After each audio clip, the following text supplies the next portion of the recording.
Hi friends, எல்லோருக்கும் வணக்கம். இன்றைக்கி என்ன டிஷ் பார்க்க போனீங்கன்னா பெப்பர் காளான் கிரேவி தான் இன்றைக்கி செய்ய போகிறேன். ஈஸி ரெசிபி, டேஸ்ட்டு சூப்பராக இருக்கும்.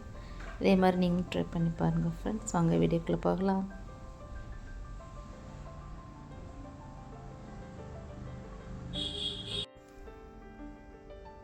காளானை சுத்தம் பண்ணிவிட்டு இதே மாதிரி கட் பண்ணி எடுத்து வச்சுக்கலாம். ஸ்டவ் ஆன் பண்ணிவிட்டு பாத்திரம் சூடானதுக்கப்புறம் ஒரு 4 டீஸ்பூன் ஆயில் சேர்த்துக்கலாம். ஆயில் சூடானதுக்கப்புறம்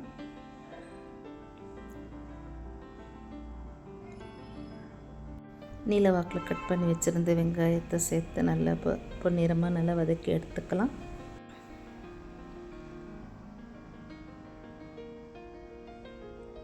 நல்லா வதங்கினதுக்கப்புறம் இதில் இஞ்சி பூண்டு பேஸ்ட்டு 1 டீஸ்பூன் சேர்த்துக்கலாம்.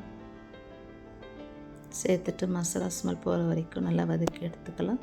இப்போ 3 தக்காளி பழத்தை கட் பண்ணி இதையும் சேர்த்து நல்லா வதக்கி எடுத்துக்கலாம். இப்போ இது கூடவே காரத்துக்கேற்ப 1 டீஸ்பூன் மிளகாய்த்தூள், 1/4 டீஸ்பூன் கரம் மசாலா தூள், 1/2 டீஸ்பூன் மல்லித்தூள் சேர்த்துக்கலாம்.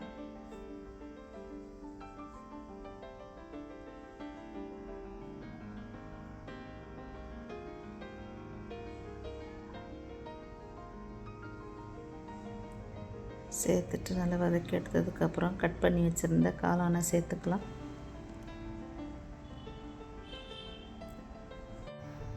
சேர்த்துட்டு நல்லா கலந்து எடுத்துக்கலாம். தேவைக்கேற்ப உப்பு சேர்த்துக்கலாம்.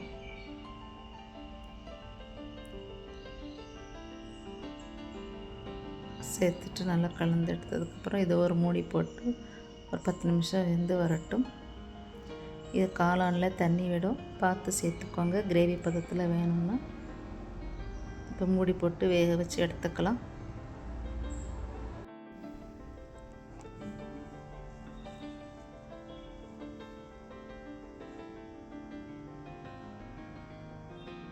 அருமையாக ரெடி ஆயிடுச்சு.